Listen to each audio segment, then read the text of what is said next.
We are Steve and Jill. Together, we've been buying and reselling land since the 90s. Our data-centric approach leaves our buyers asking, how can you sell it so cheap? Here on the Land Academy Show, We answer that and more. I'm Steve and Jack Pitella. And I'm Jill DeWitt, and this is the Land Academy Show. This is episode number 1945.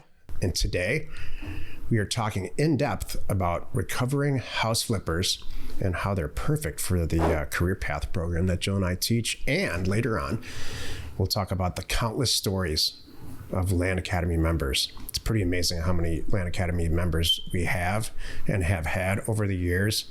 Yeah. And it's amazing to share their stories. We don't do it often enough. I think that's great. I'm really glad. I may or may not sound like myself, but if you see me, I should look like myself. Jill has... No, I didn't take up cigars this week. Poor Jill has laryngitis from selling too much. Well, I'm not selling. I'm talking on the phone. Oh, you mean property selling? Oh, okay. I'm like, not Land Academy. I'm like talking on the phone a lot.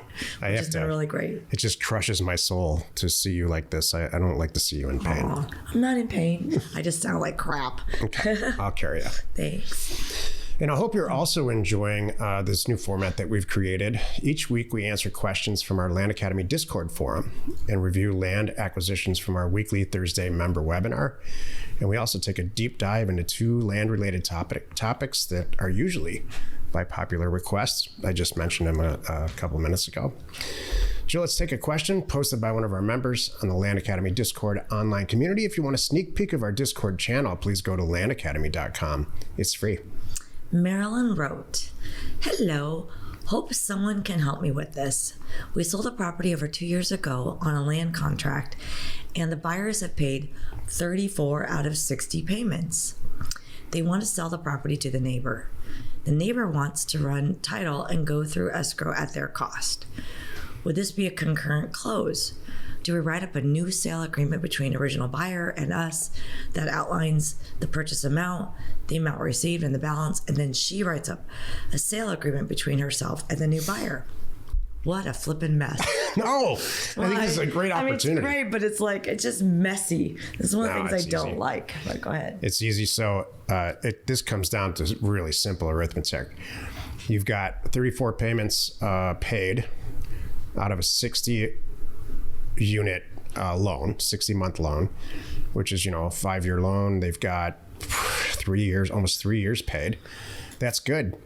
They are going to have some loan balance. So it's just exactly like you own a house. This happens many, many, many times a day. You own a house, you have some payments left on it. So there's a lien. You have a lien on this property. You don't own it, but you have a lien. And you've been making payments for 15 years, let's say, and you want to sell the house, and it's worth a lot more. This is only way it works is these people are about to sell. Your customers, your buyers are about to sell it for more than what they owe. That's the way this works. And so good for them. You're about to get 60 months worth of payments, hopefully on a property that your basis is way low on, and they're about to make some money, and the neighbor's going to pay. So this is my first step would be to talk to the escrow agent and explain the situation. I don't think you should be doing any purchase agreements or any of that stuff. The first discussion is, with the escrow agent and how to manage it. A good escrow agent, one that's been in business for more than 5 years, they'll be so used to this and make it really easy for you. I wouldn't confuse the escrow agent too with all the details. Like, here's my contract. Here's the FreshBooks account. Here's this. Don't confuse them with any of that. I would just say, they're in the process of buying it from me. This is the balance due.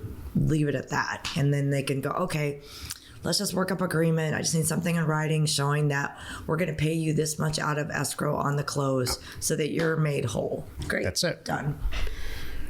The way that this is written and how a lot of people responded to you in Discord, Marilyn, is it's not a negative thing. You're about to get paid out fully on a loan with, I'm sure this is a good financial situation for you. If it's not, do all the math on it, please. Before you do anything, do all the math on it and make sure it's like, wow, we're going to get a big check at the end of this thing. And then let escrow do what it's supposed to do, which is make your life easy. And even if a lot of times escrow will say, hey, do you want me to do the contracts for you? Geez, for $100 or $200, heck yes, the answer I think is it's usually included. yeah. They usually don't charge more for that. That's part of what they do, which is awesome. Good news. Today's first topic is recovering house flippers and how they're perfect for career fat. I'm getting ready. So Poor Jill. I know this. Bear with me. You're a trooper. Thank you. So I've had several conversations the last couple of weeks as we're getting ready to start Career Path number 6, which starts April 12th. I'm really excited for it. They just keeps getting better and better and better. And it's funny because like Land Academy, the conversations have changed. Well, I don't have to really explain Career Path anymore because word's getting out and people are sharing their story. Like, this is what I went from, this is what I went to as a result of Career Path.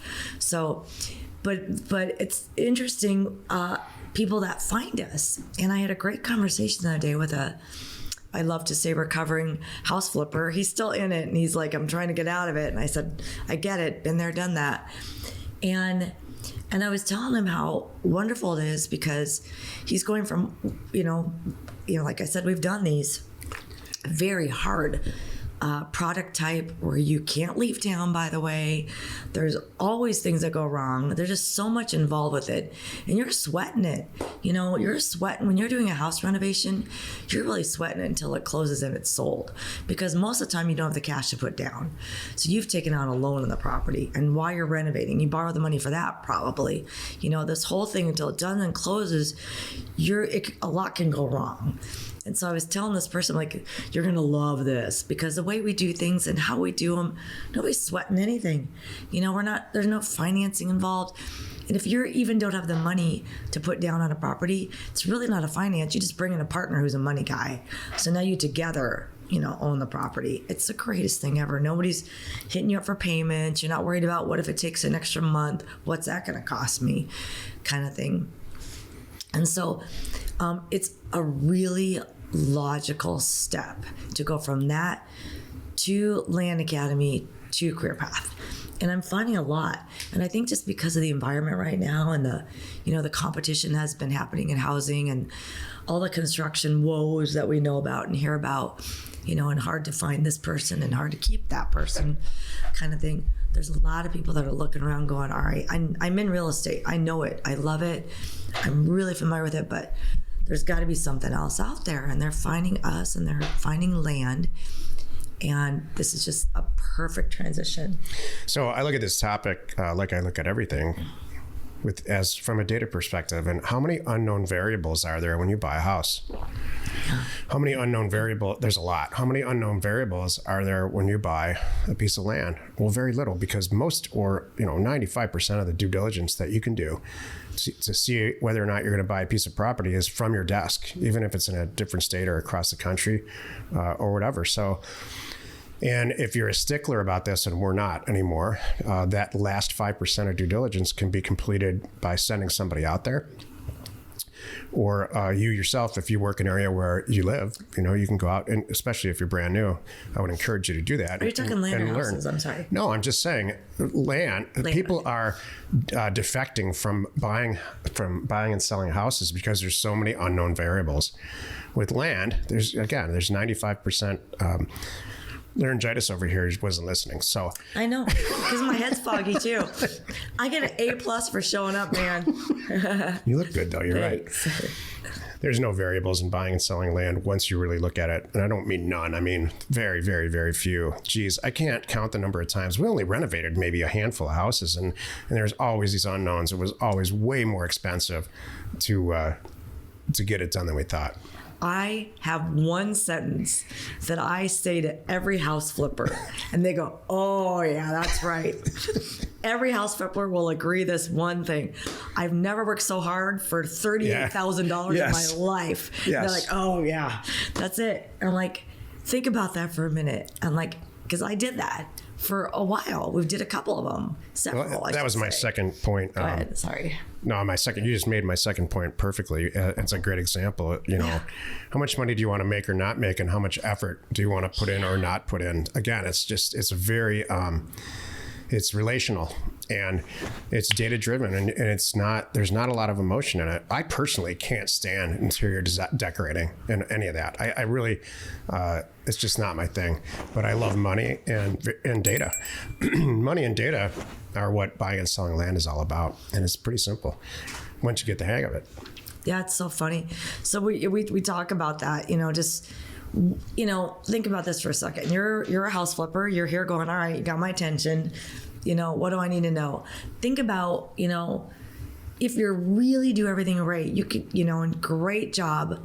You're lucky if you're cash in, cash out in 90 days. That's shocking. And if you make 40 grand, that's because actually not so bad. Yeah. You're doing some stuff there. So I'm like, what I could do in 90 days, heck, what I could do in 30 days. I could sit back and coast and not even try that hard and do 2 deals a month and easily make $40,000, $50,000 a month. That's no brainer. To make $25,000 on a deal for us, it's like, it's easy. That's water. So think about that. So in 3 months, I made $150. So you have to go, let me think about this now. That's the reality. And I don't know why. Here's the question.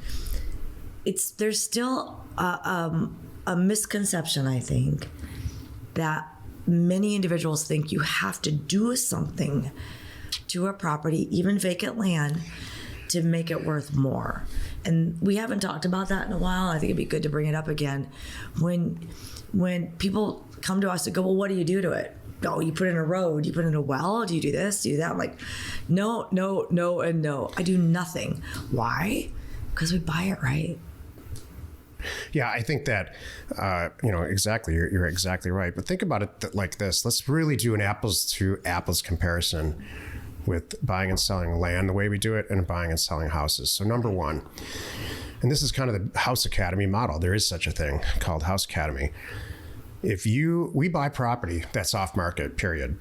The vast majority of house flippers buy a piece of property, buy a house that's on the MLS. They didn't get there first. And then they're creating value, creating equity through the improvements that they're doing. Everybody understands that. There's a whole channel on television, HGTV, that focuses on that. They lie off their butt about the numbers, deal after deal after deal, I'm sure of it. But it's focusing on the renovations. It's not focusing on the money. I would argue this. If you sent out a mailer, and we've done this many, many times, and we're bringing back House Academy this year.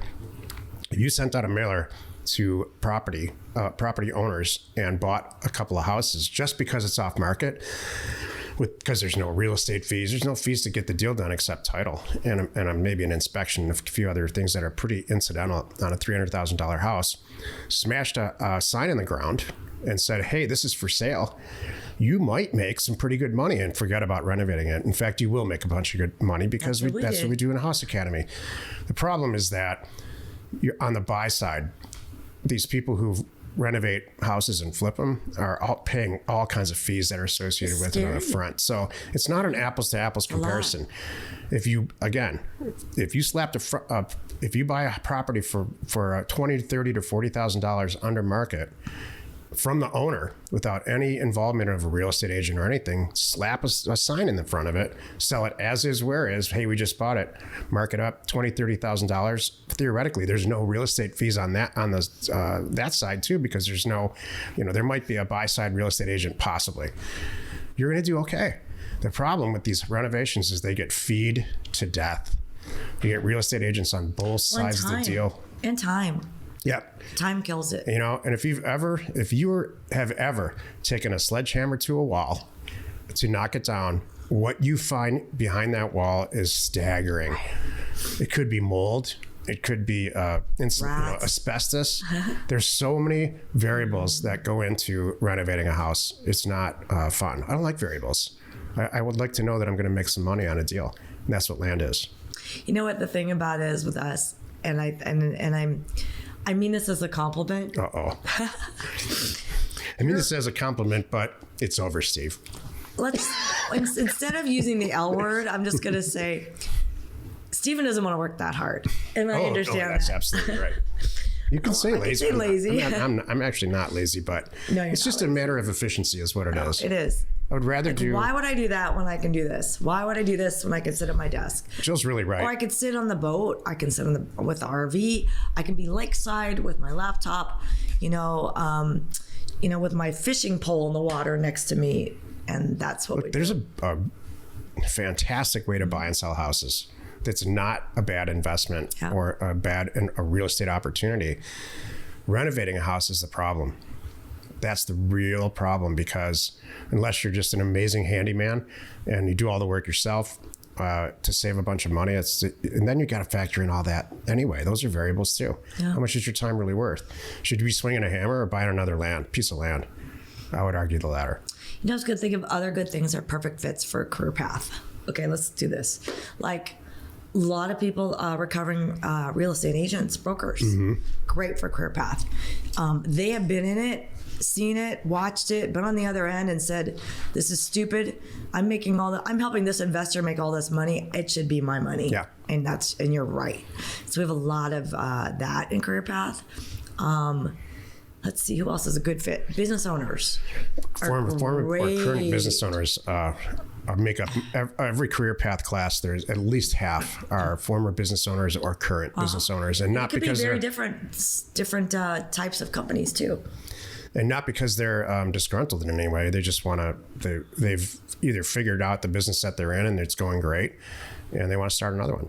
Yep, they come to us like, all right, I have this company. It's running great. I have a great team. We only make this much per deal. I know I could make this much per deal if I do this stuff with you guys. We've had, looking back on Land Academy members, we had one member, a couple that live out in the sticks, who they're horticulturists, so they grow plants, like unusual plants, and then they have a website so you can buy strange plants, and they love land and needed more land, and they went on to be really successful too. So there's all kinds of examples of, there's only so many examples that get to Jill and I. Yeah. There's a lot of people that lurk in the back of the classroom that listen and learn and go off and do amazing things, and we don't know about it. Mm-hmm. Yeah. Let's take a look at one of our favorite land acquisitions from our weekly Thursday member webinar. 17.5 acres, offer price 182,000. Thinks we can sell it for 300 to 350. There's multiple adjoining parcels on this one, by the way. So it's not just that 4. There's a bunch around there. You'll find them. It's on the ocean. Yeah, there's a totally 16 acres total, a 10 and a 6. The south of that sold for $400,000 in 2021. Slope butt houses next door, near the ocean, beach access across the highway. The owner originally wanted to build an RV park, but encountered problems with the county and didn't have the patience to figure it out. Understand that? Boy, me too. Yeah. Okay. So is it that one, and which one? Let's see. So this is the one that the APN pulled up. This is a great deal. Oh, and look at the Arcadia Beach State Recreation site right there. That would have been a great RV park. This is going to make you cry. Oh yeah. It's gorgeous. Totally. That's insane. Yeah. The more Samantha and I see Oregon, we might be moving. I understand. Oregon coast is amazing. Yeah. Just so much better looking than the cornfields and soybeans that we live in. Right. And you can handle cold, so that's easy. Oregon's not cold. No, that's what I'm saying. They're Chicago. They can handle cold. It gets cold in Oregon. Does it? Okay. Yeah. Jill has a skewed version of pain. This is a compliment. This is a huge compliment. That is so cool. Yeah. So there'd be a great RV park. I think the grading would take a couple of years, but it's amazing. It's an amazing piece of land, and I think the reaction that we're all having is the same reaction that a buyer's going to have. Especially one home buyer per spot, per property. Like, look, here's this. There's a house right here. So here's what I was thinking. I want to know what each individual property is really worth, kind of thing, and I'm going to look at it that way. So you see just south of it, all those ones that are broken up. Yeah. I just sent you the listing for that. Excellent. Okay. I've seen this deal before. Oh, and it's pending. I wonder if I've seen this on this call, this deal. I mean, that's like right next to it, just south of it. Mm-hmm.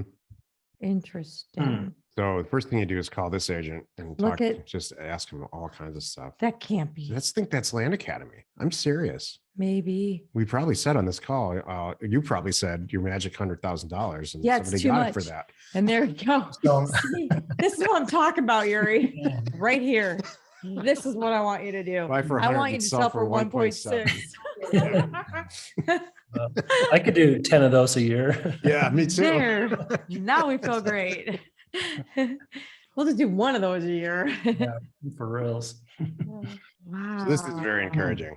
So I really would talk to this broker and find out what the whole story is. And, it's pending. So maybe it's not pending. Jill sees this kind of stuff and she offers them 300,000 on their asking price of 1.7. So What's I'd move interesting forward on is that one adjoins the one that we're looking at. So, whoever's buying this one Can do the may same want to thing. buy the one he's looking at. it. Right. Yes. I'm curious to know, where did you come up with your proposed cash sales price of 300? That seems low now, seeing this one. Yeah. It's on the ocean. It's multiple contiguous properties on the ocean. Well, I think that whoever's buying this one's pending would love to get a phone call from Yuri and go, I could do this for $1 million. Yep. Yeah. Honestly, for 600,000 or 700,000, it would be fine. I think the only difference is the other one has already been split up. There's a road, but you could do that with the one that Yuri's looking at. All right. I feel much differently about this one, Yuri. I would proceed. I would proceed also. I was going to say the same thing. And you got mom's approval too. So I would honestly open escrow on this if you haven't already. And then I would start to find some of the higher power people in Discord, Land Academy Discord, and talk about funding. Many people don't know that Jill and I have a full-blown commercial printing company that we created about 4 or 5 years ago out of our frustration being misunderstood by other commercial printing companies about how we mail merge data and we send offers to owners. That's the name of it, offers to owners. It grows mightily. Sales month over month, it grows very, very well. So if you are looking to, whether you're in the group or not, in the Land Academy group or not, get a mailer out super efficiently. We have multiple products, depending on where you're coming from to doing a mailer. We have a lot of products. If you want to be completely hands-off, we'll completely do the mailer for you, with the exception of pricing at the end, which you can't do for a bunch of reasons. Or if you're a seasoned professional and maybe you're sending out neutral letters and you're not getting the response you want, or postcards, we can very, very quickly help you there. Again, whether you're a member or not. So check out offerstowners.com. It's one of the tools that we developed for ourselves that when we made it available to the public and to our members, and it turned out really well. I have something funny to say. when you brought up misunderstood, all I could think about is poor Jack, misunderstood. And it made me think of the book, Hello, Jeez. God, It's Me, Margaret. That's for 13-year-old teenage I know. girls. It might be for you right now. I might get you that book. Hello, God, it's me, Jack. That's the show. That's it. There we go. I feel Jack feels misunderstood. the older I get, the more misunderstood I am. Yes. That is very true. Let's take another question posted by one of our members on the Land Academy Discord channel. It's in our online community. Again, if you'd like a sneak peek at our Discord channel, please go to landacademy.com. It's free. Andre wrote, I have a few calls coming in for my first mailer. Mostly people unwilling to have a conversation. That's hilarious. They're taking time out of their day to say they don't want to sell, which doesn't make much sense. I'd imagine if they're calling, there would be some strategies to get them to open up. Yep. Any tips on converting them into potential sales? I'm completely new to this part and I need help navigating cantankerous sellers. So before you answer this, there's multiple people that piped in on Discord, Jill, and said, Jill talks about this in A lot. Land Academy 1.0 and 2.0 and 3.0 and has all kinds of comments all throughout the almost 2,000 podcasts that we have. So she's going to say it again right now, I guess. Yep. So I agree with you, Andre. I feel like if they really didn't care, it would be in their shred pile right now. But if they're calling me, it's usually, there could be something there. I think they're calling me for a reason. And yeah, you do have to get them talking.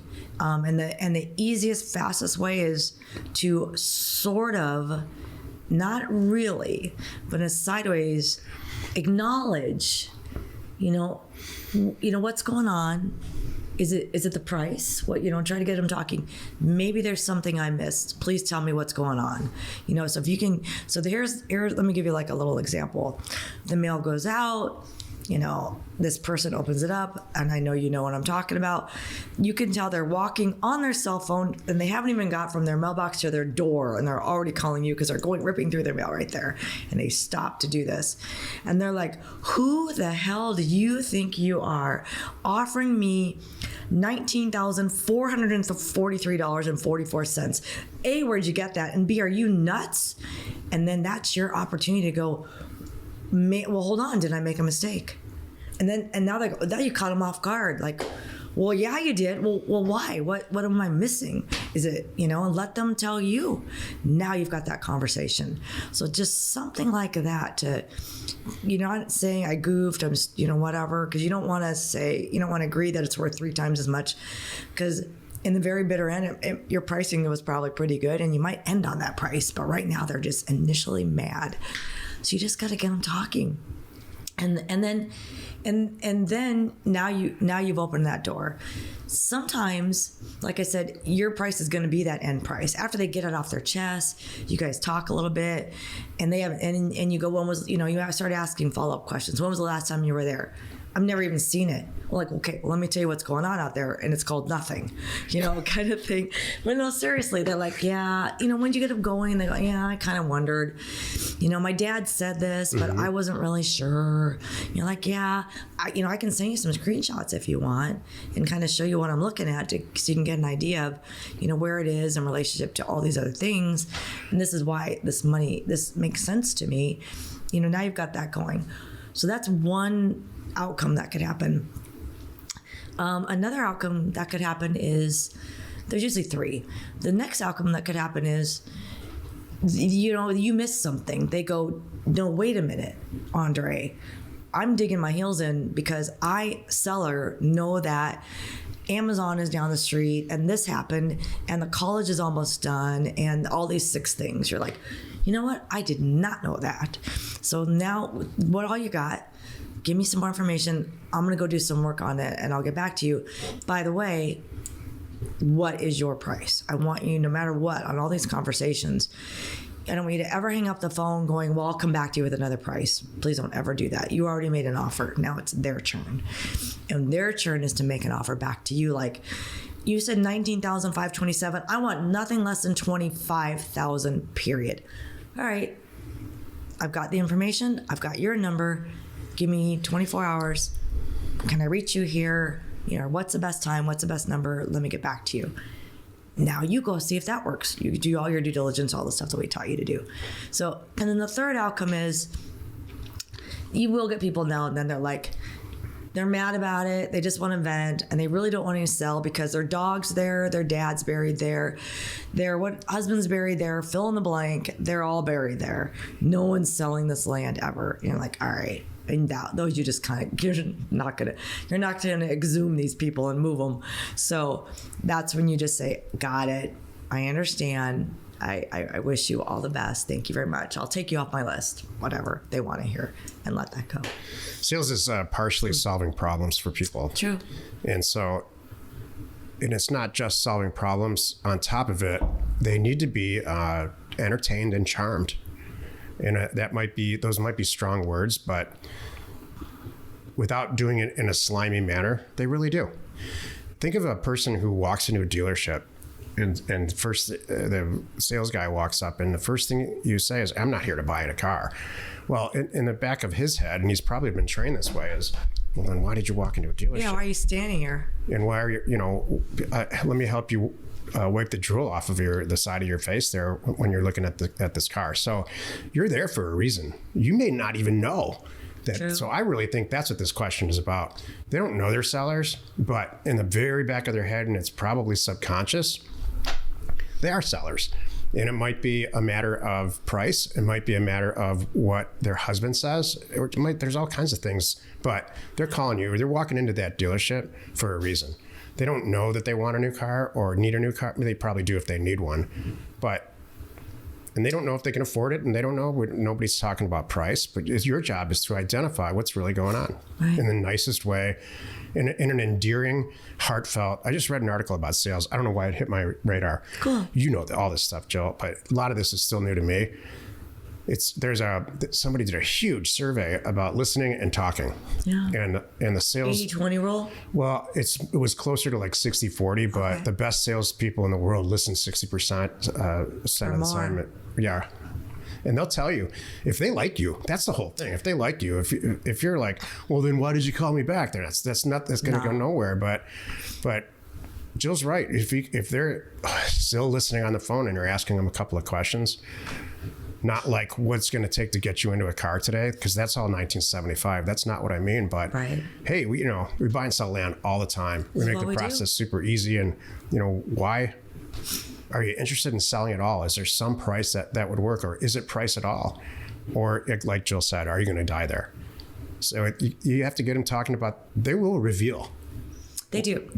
We talk about this kind of stuff in Career Path all the time, and I have to tell you that during this part of Career Path, which I think is week 6-ish, all the women take over in the group. We usually have 50% women or ish and 50% men. Why do you say that? Because I can tell you examples of not women. No, I just think that are very good I think talkers. it's very positive that women take over because they have. This is the part that it's not always like this. But I believe women. Welcome to Land Academy ladies. Now you know why we have this group. Women over and over and over again say in our group, oh yeah, my husband tried to answer the phone and he sucks at it. And when I answer the phone, we do a deal. And when he answers the phone, no, not so much. Oh, okay. So there's a people part of this that. I don't think it's gender specific. I think it's person specific. I think in general, it's person specific. But for some reason, women really pipe up. Not during the mailer part, not during the data pricing part, but really get involved. Well, you know why? I'll tell you why. We will have more conversations for one reason and one reason only. It's hard to scream at me. It's easy to scream at a guy. It's hard to scream at a really nice woman answering the phone. I've noticed that. Yeah. You don't have a problem, but other people do. No, I've noticed that. Okay. So yeah. but that's a lot of it. We soften it. And I could be, I could be a not nice person, but just the fact that I'm a woman and I answer the phone, I'm like, sweet, if I was like a gruff, mean lady and like, next, Betty, what, I don't know. I don't want to pick on Betty, but I don't know. But anyway. I handpicked this question, and I think it's crazy important. It is. Because this is a difference between, every once in a while, people come to us and they say, whatever environment it's in, whether it's the Thursday call or the accountability groups. Yeah, I sent out 5,000 units and nothing happened. So what happened in that mailer, I can tell you, is one of two things. It was either grossly underpriced, and I mean, you offered $35 or $500 for property that's worth $30,000. Yeah. Or what's really happening is a version of what this question is all about, where you're not finessing there's people that call back, or maybe you have 25 or 30 or 45 numbers that are hangups on your caller ID. Because you didn't answer the phone. Because you didn't answer, or because maybe they hung up on your answering service, but you have their number. Yeah. You have their caller ID number. Call those people back and say, hey, I sent you a mailer. I'm pretty sure you want to sell your land. Now they're all calmed down, even if they're angry, and say they called for a reason. Small percentage of people that call you back with the massive amount of hate really have the hate. They are sellers. You just got to find out. Mm-hmm. Today's second topic is, the countless stories of Land Academy members. Jill and I were talking in the kitchen a couple days ago. For whatever reason, we were talking about former members. And, remember that guy that did this? So I figured it would just be a good topic. I was thinking of it. What made me think of it was in times like this, when we're having all these bank issues and finance issues and people are worried about mortgage rates and things like that, like, and jobs, you know, even though unemployment's down, we still know people that have been laid off and are looking for jobs, and now they're having trouble finding jobs. So it's like, I can think of so many people that have been in these situations, and it happened after they got into our world, you know, got into the Land Academy world, but never really dove in. And then the next thing you know, laid off or something happened and some event. And they're like, oh my goodness, I am so grateful that I had this. And then they dove into Land Academy. And then it's so great because when the opportunity to get their job back or make a change or something presented itself down the road, somebody even said, I'm out. Now I know how to make my own money. Now I know how to have my own company, have my own life, my own time, my own fill in the blank. I am not going back into that rat race. I love it. There's a certain number of people that for Like whatever us. for whatever reason, when they hear about this or research it or look into it, the light bulb goes off over their head, and it's not entirely predictable, but there are some pretty serious consistencies. We have a guy in our group. I'm going to call his first letter of his first name is I. He was in a career path gathering or career path. He was in one of the career paths. Career path session. Thank you. And he immediately said, yeah, I made $6 million last year. And I'm a former mechanical engineer. I stopped working 3 years ago when I started doing mailers or some version of that. And I'm here because I want to make more. And so that's one extreme. We have somebody that's been with us from the beginning. Her first initial is B. And if you go out on Land Watch, she's got 200 or 300 properties posted at any given time. And her husband recently, not so recently, probably a year, 2 years ago, she retired her husband, which is what she said from the beginning she wanted to do. Right. You know, because she didn't want to work. They didn't want to work anymore, like along the lines of what Jill said. They have kids. Our moderator on Discord, first initial K, is retired. And he's been to both of his live events. And he said, I love buying and selling land, and I love helping you guys do it. And he will be a presenter at a live event in October. I'm sure of it, although I haven't asked him yet. But, oh, yeah, I actually have. And he said, yes. And he said to me in so many words, it's either I do this during my retirement or I sit at the bar. That sounds like you. We have another example. I'm blowing through these, our ambassadors, Carl and Sam. She just quit her job at a powerhouse job as an accountant. And another example, like major analyst for like a big deal company. So yeah, exactly. Oil and gas, I think. And her husband has had his own. These are kids in their 20s, maybe 30s. Has a full-blown construction company with contracts with home builders and private equity home buyers for maintenance and all that. And they see this made sense to them. And they've had so much success with it so quickly that, now they're Land Academy ambassadors. So that's another example. Another person from Utah, first initial B, is pretty loud. He's on our talks sometimes on our Thursday call, and he is bent on not working hard. He's got tiny little kids. He's their coach. And he only does, 10, 15 deals a year, but he makes them count. Yeah. I can keep going on and on. There's a whole slew of people that are frustrated as hell with the software development industry. For some reason, what we do makes a lot of sense to them. And I think, honestly, they're extremely intelligent people. It's you. And, well, I think they're extremely intelligent people. And I really think that they look at this. They look at buying and selling land, and they look at what they're actually doing for a living, and it's so much easier. What we do is so much easier. And then I think that in the back of their head, that they look at our process and they say, well, I know I can write software to really improve this, really improve where we send mail, really improve the response rates and all of that. And they do. And they come to us. A lot of those people are in career path too. Yeah. They come to us and say, well, it only made sense to me because I wrote some script and ran it based on sales comparables and fill in the blank to send property to central Mississippi, let's say, versus, rural Virginia. I'm just throwing those two places out. Please don't send mail there or send mail there. I don't know. I'm just throwing them out. Run the numbers. Yeah, run the numbers. Don't just listen. Don't just do this. So for some reason that goes on, but I've got story after story after story. We've been doing this now for, what is this? Oh my gosh. Land or the podcast or Land Academy? 8 or 9 years. Land Academy itself. Land Academy 2015. 8 or 9 years, and we're getting to know some people that have had an amazing amount of success with this. So Yeah. I thought I would share their stories. I'm just thinking about that. I'm actually looking for in 2 years we'll have 10 years of Land Academy. Holy moly, that's awesome. That's a lot of success stories. Oh, totally. Let's take a look at another one of our favorite land acquisitions from our weekly Thursday webinar. Who'd you do this deal? Spartanburg County, South Carolina. 6.3 acres. Wow. Purchase price $77,000. I love that from the Jeez. looks here. Look at this. Thinks we can sell it for $150. I'm liking that too.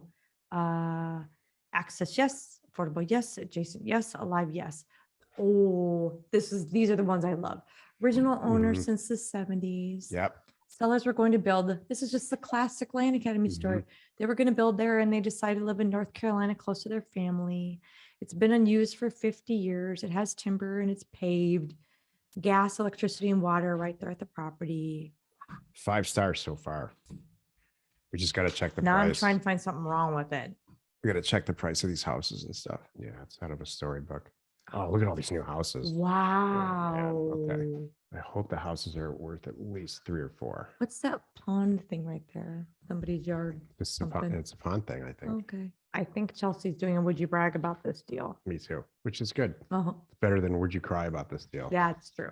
0 properties for sale, 30 sold. These are lots, just land, 5 to 10 acres in that zip code. All land, 169 sold. I'm going to do 6 months here. 46 sold and just a few active for all properties, and they're all tiny. This is a smoking deal. I'm a thumbs up. I mean, let's check these housing prices. Like, I bet this is probably expensive. Chelsea's trying to get it cheaper, which I love too. I just sent you one that's pending. That's 2 acres. It's like pretty close to it. 276, and that's the house that's right behind it. 77. 77. That's 50 would be better, but I think that you're going to do fine at 77, don't you? I like would list it for 52. 150. Yeah. Yeah, just like you said. Mm-hmm. Jill, you have something inspirational to share. Yes. I was going to talk about this today. I want to talk about burnout because I want to make sure that you are aware of it, watch for it, and don't let it happen. So I was thinking about this because for three things, it just keeps coming up on my mind right now. One of it is I'm reading this book. So the book that I'm going to finish it this weekend, gosh darn it, because now it's getting really good. It's the whole story of the Tupperware woman, Brownie Wise, and her and Earl Tupper, how they got together, how she started Tupperware home parties. He was in the northeast of the country, being the manufacturer and coming up with the new products. She's running everything out of Florida, but of course, it was a nationwide thing, all in the 50s. It was amazing. And the numbers that they put in their numbers in this book. It's really cool. What are the how many numbers? million they made. They would do a $10 million a year in Tupperware. And in the 50s, Sure.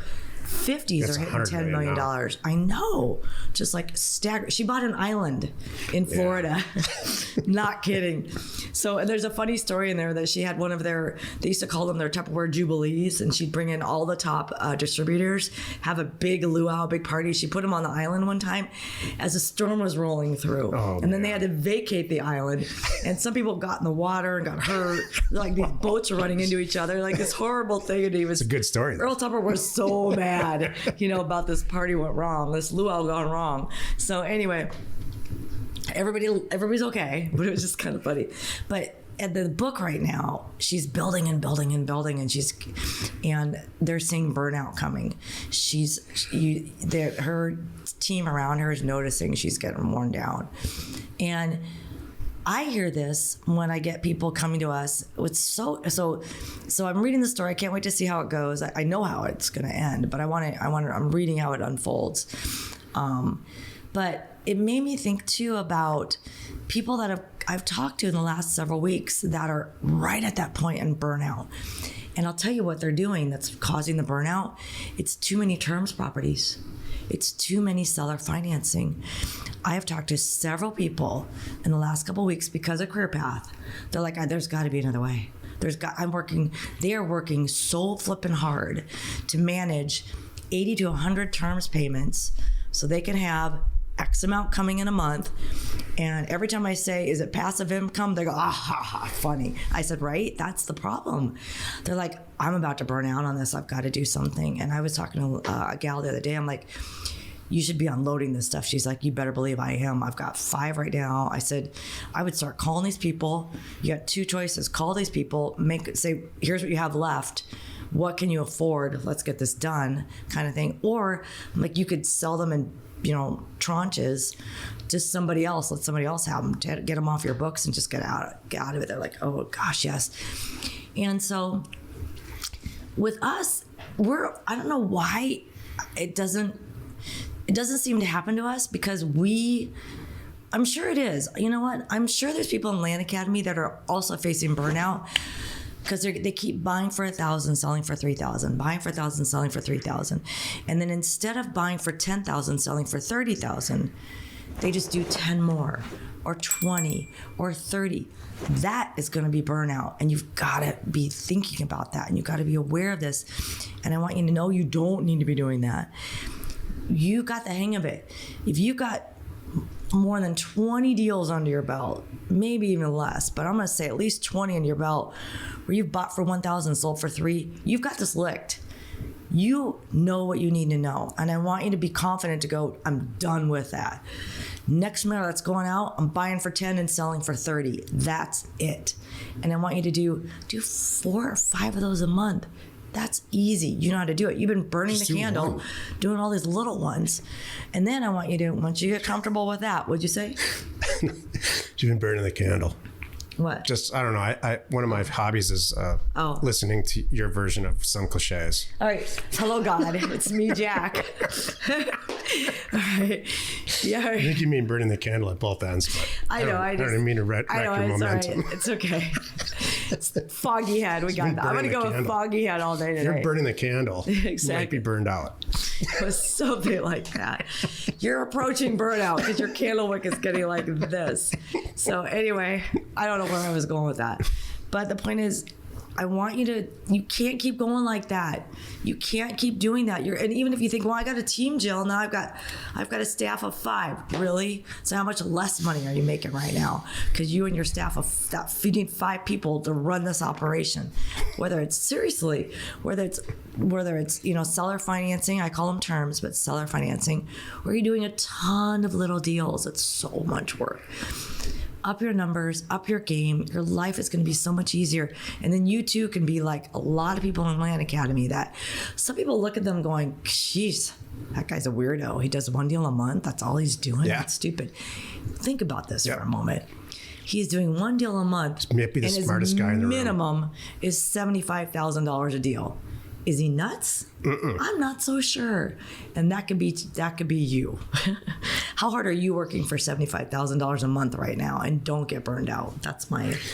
Look, there's a number of concepts in my mind that are associated with burnout. If you're burned out from something, you're successful at it. You've made it work. You're buying and selling land. You might need to do it a little bit differently. Like Jill said, you might need to, instead of making $5,000 a deal, you may need to start thinking about making $50,000 a deal. Or your processes are too cumbersome or labor intensive. A great example of this is, just think mathematically with me for a second, or statistically even. You have a certain amount of time every day that you're going to be on the phone. Do you want to spend that time on the phone looking at new acquisitions? A. B. Closing deals? C. Talking to somebody that you sold a property to 3 years ago that's going to be late on their payments? Totally not. It's not a good use of your time. But if you don't do it and you turn this over to somebody else like a service, they're going to lose the deal. You really need, and you're burned out because of this. You're burned out because you're talking too much on the phone. And what you should be doing is buying land and selling it for cash, and either having one employee that does their transaction coordinator handles the sale of the property, the purchase and the sale of the property with the escrow agent, and manages the real estate agent. So now you're not talking on the phone at all, except for acquisitions. Ding, ding. That's how you don't get burned out doing this. That's career So path. burnout. When Jill wrote this today, this topic, I got all happy because I've known people that have been burned out or getting burned out in their careers at all different ages, not just real estate. We have lots of friends who own companies, all different ages, shapes, and sizes. And every time I hear this, it's because they don't have an office manager because they're control freaks and they have to do all the billing themselves, which is silly. Or they're not out. They're in business because they have a talent. I was in business and am in business because I'm pretty good at the data part of this. Jill's in business because she has somebody doing the data for her, so she can sell and do the stuff that she wants. She's not burned out. We're not burned out because of each other, and because we have the Not systems in today. place.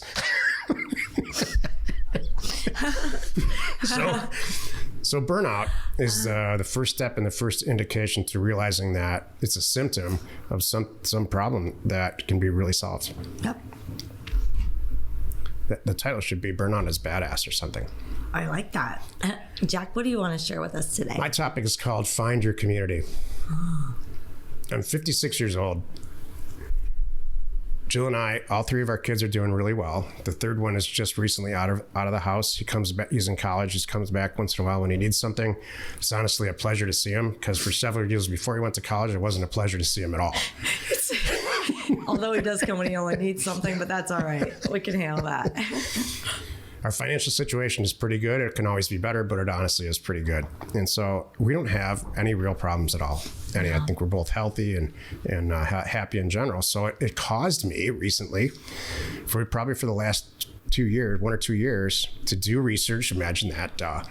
To do research on happiness and retirement and what is all that and what's the key to it. And, I'm always trying to learn about attempting to do stuff the right way long before I actually go do it. So I have some idea of how it's going to go.